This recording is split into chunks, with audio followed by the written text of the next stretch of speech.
Assalamualaikum warahmatullahi wabarakatuh. Perkenalkan, nama saya Aji Tresna Bakti. Hari ini saya akan mempresentasikan tentang saraf manusia. Pengertian saraf manusia.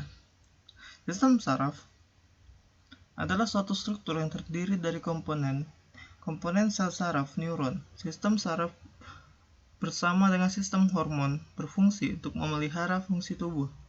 Pada umumnya, sistem saraf berfungsi untuk mengatur misalnya kontraksi otot, perubahan alat-alat tubuh bagian dalam yang berlangsung dengan cepat, dengan kecepatan sekresi beberapa kelenjar endokrin.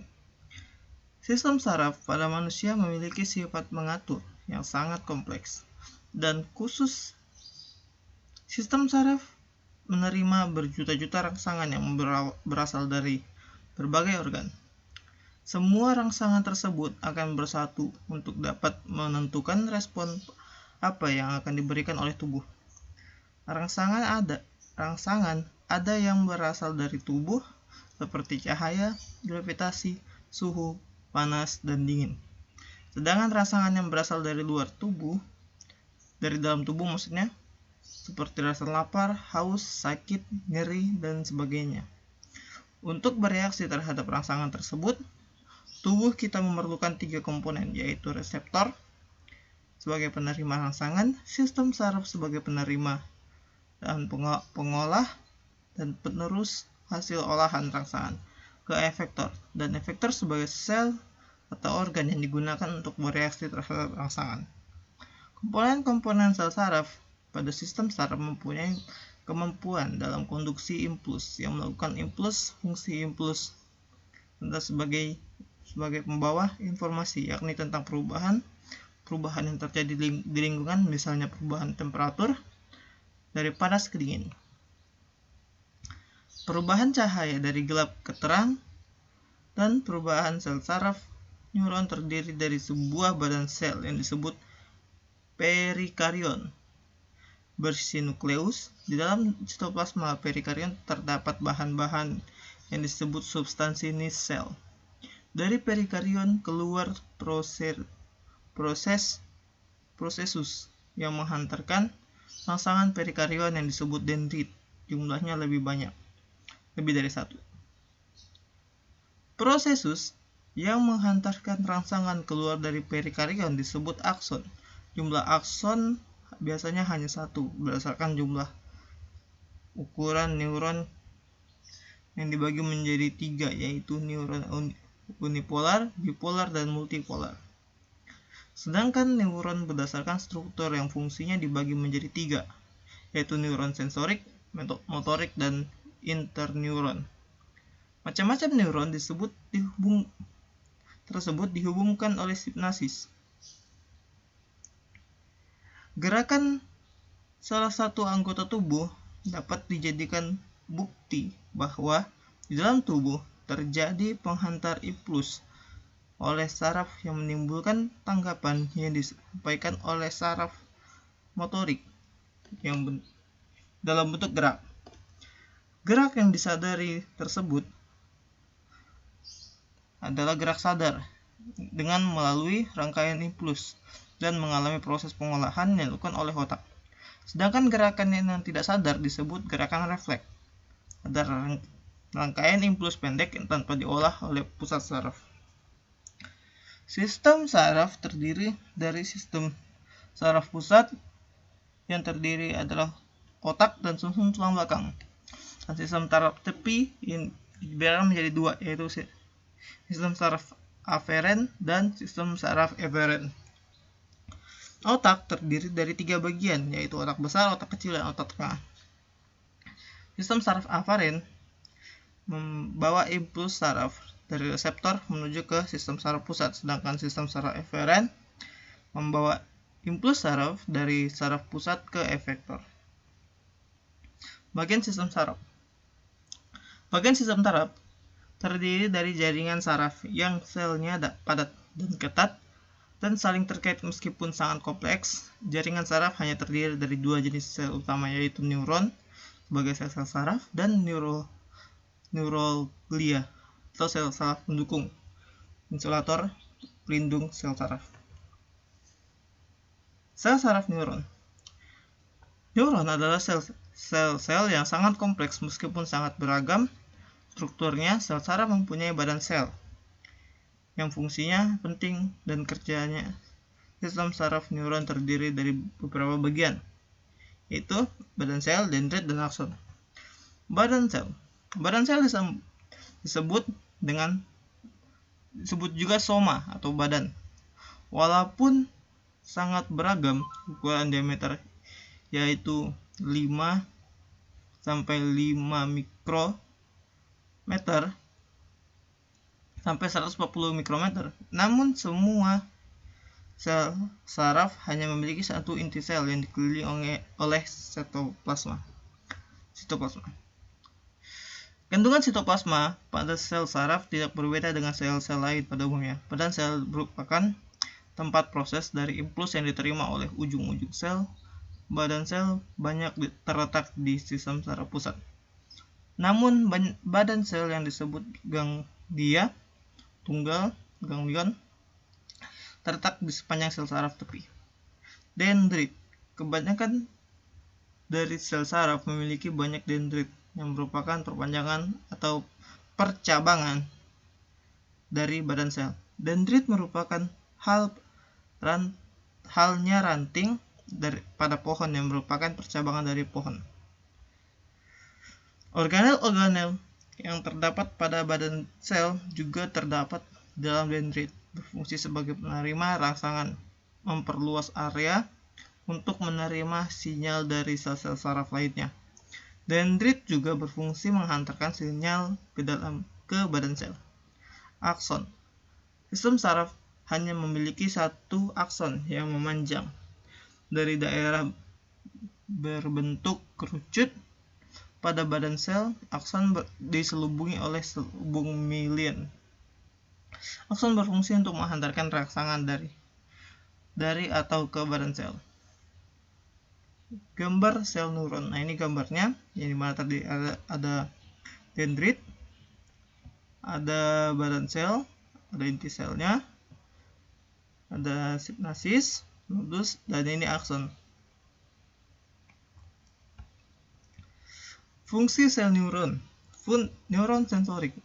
Neuron ini berfungsi untuk menghantarkan impuls listrik dari reseptor pada kulit, organ, indera atau saraf internal ke Central Nervous System atau CNS.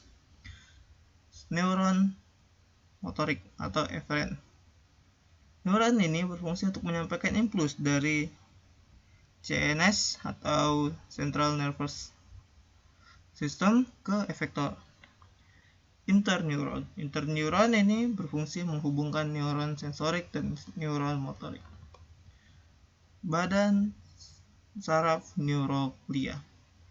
Astrosites.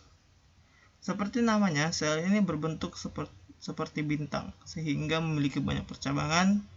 Astrosites berfungsi untuk mengatur ekstraseluler neuron. Ini gambar daripada astrosites. Lanjut, mikroglia yang merupakan sel pendukung yang ukurannya paling kecil namun jumlahnya melimpah di CNS. Sel ini bersifat fagosit yang memakan mikroorganisme pengganggu dan sel saraf yang telah mati. Nah, ini gambarnya.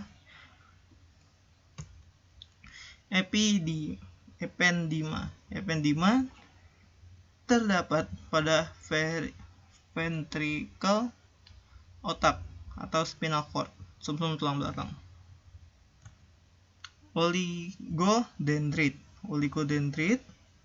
memiliki bentuk seperti astrosites namun dengan percabangan yang lebih sedikit. Oligodendrit berfungsi untuk membentuk selubung myelin pada susunan saraf tepi perihal nervous system atau PNS. Nah, seperti itu ya gambarnya. Satellite cell merupakan sel yang berada di sekeliling badan sel pada susunan saraf tepi. Nah, yang dimaksud adalah tuh yang ini, yang warna ungu nih. Ini adalah satelit sel. Dan ini badan sel neuron. Schwann cell. Schwann cell membentuk selubung mielin pada susunan saraf pusat central nervous system. Fungsi mielin adalah mempercepat penghantaran sinyal pada akson. Sambungan antara dua sel Schwann mielin disebut node of Raffier. Nah, yang disebut akson itu yang kuning, sedangkan Schwann cell itu yang warna merah yang menutupi daripada akson. Sistem saraf pusat. Sistem saraf pusat atau SSP adalah bagian dari sistem saraf yang mengkoordinasi kegiatan dari semua bagian tubuh hewan bilaterian, yaitu semua hewan multiseluler kecuali simetris radial spons dan binatang seperti ubur-ubur pada vertebrata. Pada vertebrata, sistem saraf pusat yang ditutupi oleh meninges. Ini berisi sebagian besar sistem saraf dan terdiri dari otak dan sumsum tulang belakang. Bersama-sama dengan sistem saraf perifer memiliki peran fundamental dalam kontrol perilaku. SSP adalah yang terkandung dalam dorsal rongga dengan otak dalam rongga tengkorak dan tulang belakang di rongga tulang belakang, sumsum tulang belakang maksudnya. Otak dan sumsum tulang belakang ini merupakan organ yang sangat lunak dan memiliki fungsi yang sangat penting bagi semua proses ada dalam tubuh, sehingga membutuhkan perlindungan selain dilindungi oleh tengkorak dan ruas-ruas tulang belakang. Lapisan selaput tulang belakang, durameter, terdiri dari dua lapisan dan terluar beserta dengan tengkorak seperti endosteum dan lapisan lainnya. Sebagai durameter mudah dilepaskan dari tulang kepala. Di antara tulang kepala dengan durameter terdapat rongga epidural. Arachnoidea meter. Disebut demikian karena bentuknya seperti sarang laba-laba. Dalamnya terdapat cairan yang disebut liquor cerebrospinalis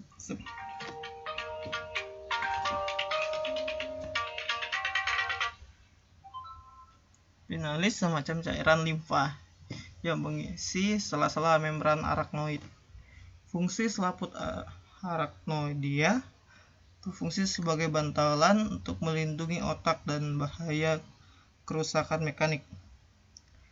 Piameter. Piameter adalah lapisan terdalam yang mempunyai bentuk disesuaikan dengan lipatan permukaan otak.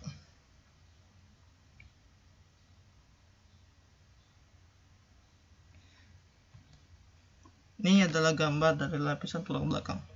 Terkulit, periosteum, tulang, dan ini durameter, arachnoid, dan piameter.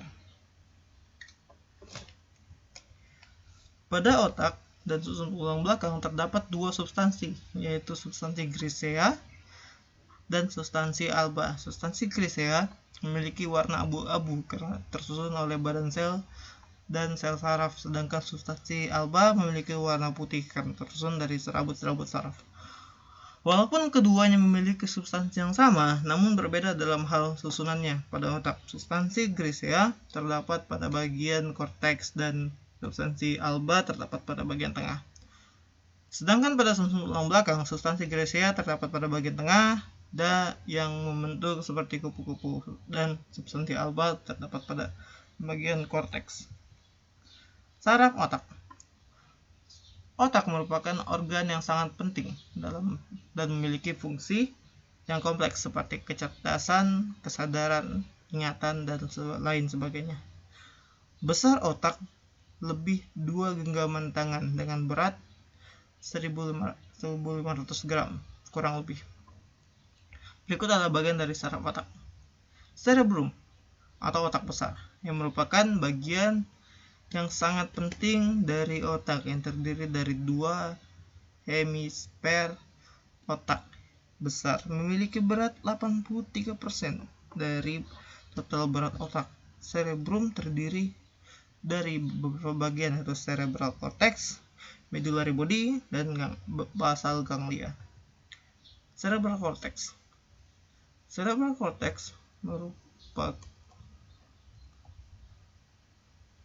cortex merupakan bagian dari cerebrum yang memiliki warna abu-abu dengan substansi grisea, karena pada bagian ini banyak terdapat badan sel. Cerebral cortex memiliki 4 area yang disebut lobus, yaitu lobus frontal, lobus parietal, lobus occipital, dan lobus temporal. Lobus frontal merupakan pusat kemampuan motorik seperti kecerdasan, berbicara, daya ingat, atau memori. Sebelumnya kita masuk ke medullary body. Saya lupa memperlihatkan gambar daripada cerebral cortex.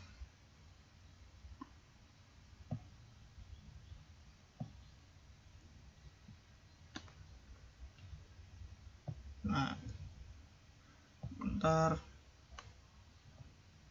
ini adalah gambar daripada cerebral cortex. Itu yang bagian besar. Lanjut, kita masuk ke medullary body.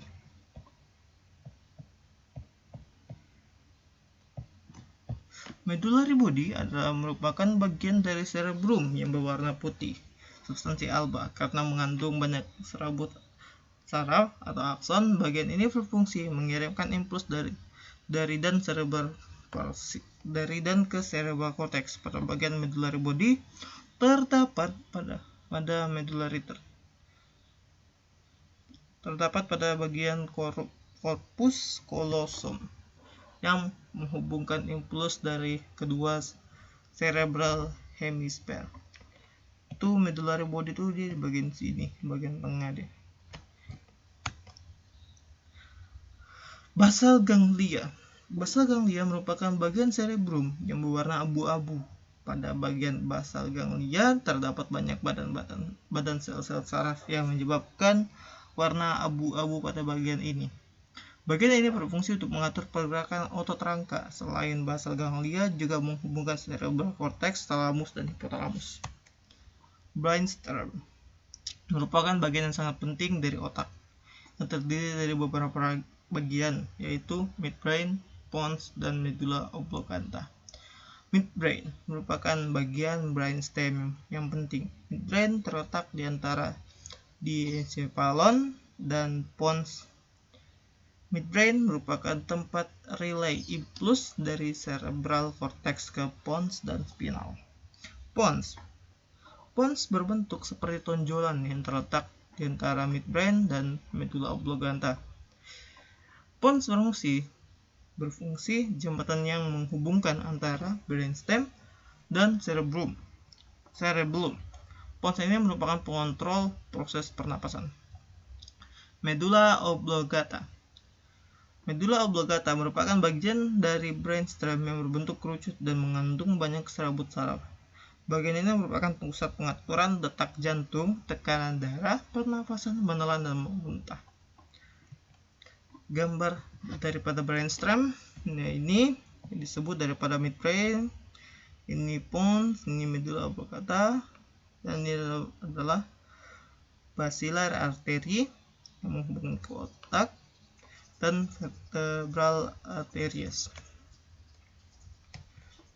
Diencephalon membentuk pusat inti dari otak depan yang dikelilingi oleh belahan otak. Diencephalon terdiri dari thalamus dan hipotalamus.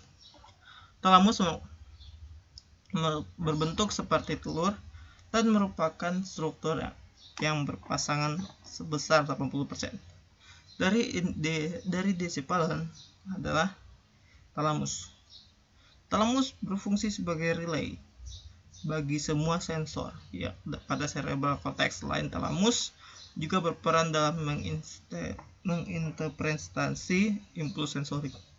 Hipotalamus merupakan bagian dari densipalon, bagian yang sangat penting dalam pengaturan fungsi autonom.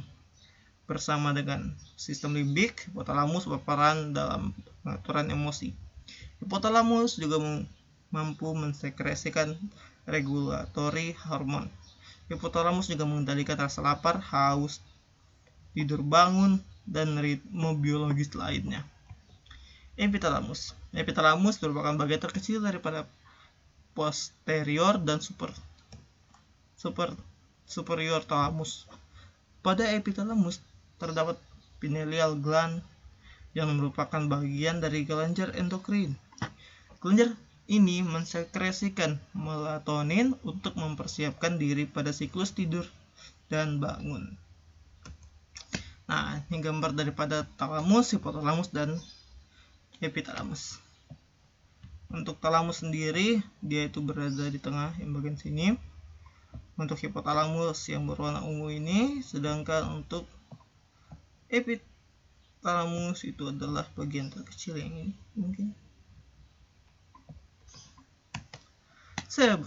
Cerebrum biasa disebut otak kecil. Bagian ini terletak di bagian belakang, dan dekat dengan bagian leher ujung atas. Namun dengan bentuk yang kecil juga dibandingkan dengan otak besar, cerebellum memiliki fungsi yang sangat penting. Cerebellum berfungsi sebagai kontrol kontraksi otot, postur, dan keseimbangan. Nah, cerebellum tuh dia tuh di sini yang kecil banget, bagian otak yang belakang. Sumsum tulang belakang. Sumsum tulang belakang merupakan kelanjutan dari medula oblongata. Bagian ini terus berlanjut ke belakang sampai tulang belakang. Panjang sumsum tulang belakang sekitar 42 sampai 43 cm. Sistem sumsum tulang belakang dilindungi oleh rongga tulang belakang yang dilapisi oleh meninges. Terdapat 31 pasang saraf spinal cord yang terdapat atas 8 di cervix, 12 di thoracic, 5 di lumbar, 5 di sacral, dan 1 di coccygel. Saraf sumsum tulang belakang atau spinal. Sistem saraf sumsum spinal merupakan sistem saraf yang berpusat pada medula spinali. Sumsum tulang belakang berjumlah 31 tadi. Pasang saraf yang terdapat menjadi medula spinalis. Beberapa urat saraf bersatu membentuk jaringan urat yang disebut plexus. Ada 3 plexus, yaitu plexus cervicalis yang merupakan gabungan daripada urat saraf yang memengaruhi bagian leher dan bahu. Plexus brachialis yang mempengaruhi bagian daripada plexus jumbo. Sacralis yang mempengaruhi bagian pinggul dan kaki. Lanjut, ini adalah gambar daripada sumsum saraf sumsum tulang belakang. Sistem limbik. Sistem limbik terdapat di otak tengah, yaitu cerebral cortex, talamus, dan hipotalamus. Komponen antara lain hipotalamus, talamus, amigdala, hipokampus, dan cortex limbix. Sistem limbik berfungsi untuk menghasilkan perasaan, mengatur produksi hormon, memelihara homeostatis, rasa haus, rasa lapar, dorongan seks, pusat rasa senang, metabolisme, dan juga memori jangka panjang. Sistem limbik menyimpan banyak informasi yang tidak tersentuh oleh indera. Sistem inilah yang lazim disebut sebagai otak emosi atau tempat bersemayamnya rasa cinta dan kejujuran. Dari kata Carl Gustav Jung menyebutnya sebagai alam bawah sadar. atau ketidaksadaran kolektif yang mewujudkan dalam perilaku baik seperti menolong orang dan perilaku tulus lainnya.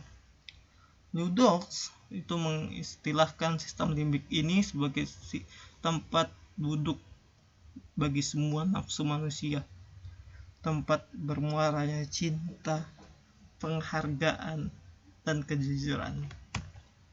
Ini adalah gambar daripada sistem limbik. Ini adalah gambar daripada sistem saraf tepi. Gambar daripada sistem saraf limbik itu yang ini. Ini adalah gambar daripada sistem saraf limbik atau talamus, hipotalamus, amigdala, dan hipokampus.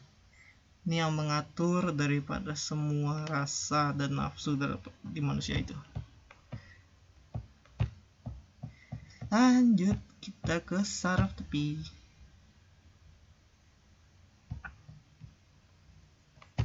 Sistem saraf tepi. Sistem saraf tepi merupakan kumpulan saraf yang merupakan lanjutan dari otak dan spinal cord. Sel-sel saraf ini membawa impuls dari bagian pusat saraf berdasarkan impuls saraf yang di bawah sistem saraf tepi. Dibagi menjadi dua tadi seperti aferen dan eferen. Yang membawa aferen itu yang membawa impuls ke saraf pusat dan eferen itu yang membawa impuls ke efektor. Sedangkan berdasarkan asalnya sistem saraf tepi dibagi menjadi tulang belakang, spinal, dan saraf otak. Ini adalah gambar daripada saraf tepi. Yang dimana berdasarkan impulsnya saraf aferen dan eferen, berdasarkan asalnya adalah sistem saraf kepala dan sistem saraf tulang belakang. Ini adalah bagian-bagian daripada ini. Ini semua ini nanti terhubung kepada saraf yang di bagian seperti di tangan kita, di mata kita untuk melihat, untuk indera penciuman juga, dan perasa daripada lidah. Sistem saraf otonom. Tidak semua kerja sistem saraf terjadi secara sadar, seperti saraf yang mengontrol detak jantung, pupil mata, otot, polos, dan lain sebagainya. Sistem saraf otonom terbagi menjadi dua macam, yaitu sistem saraf simpatik dan parasimpatik. Sistem saraf parasimpatik disebut sebagai kolinergik karena diaktivitas oleh asetilkolin yang dihasilkan oleh postganglion. Sedangkan sistem saraf simpatik disebut adrenergik karena umumnya postganglionik merupakan yang melemparkan norepinefrin. Sistem saraf parasimpatik umumnya disebut sebagai housekeeping system yang menyebabkan organ jantung dan pencernaan dan lain-lainnya. Itu yang organ yang tidak kita gerakkan secara langsung dan dapat bekerja secara normal. Sistem saraf simpatik bekerja dalam keadaan stres sehingga disebut sebagai fight or flight.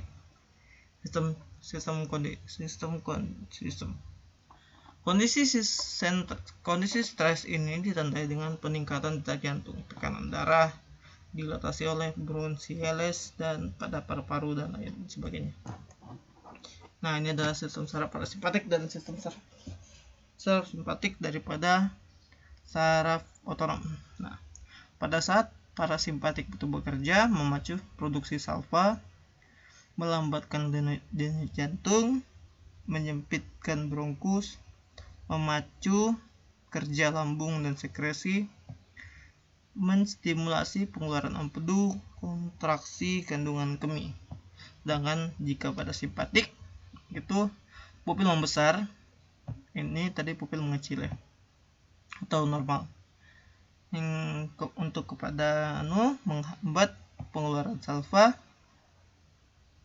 meningkatkan kerja jantung, memperbesar bronkus, menghambat kerja jantung dan pankreas, merangsang pelepasan glukosa oleh hati, sekresi adrenalin dan non-adrenalin, menghambat kontraksi kantong kemih. Oke, sekian daripada presentasi saya hari ini. Mohon maaf jika banyak kesalahan. Kurang dan lebihnya mohon dimaafkan. Wassalamualaikum warahmatullahi wabarakatuh.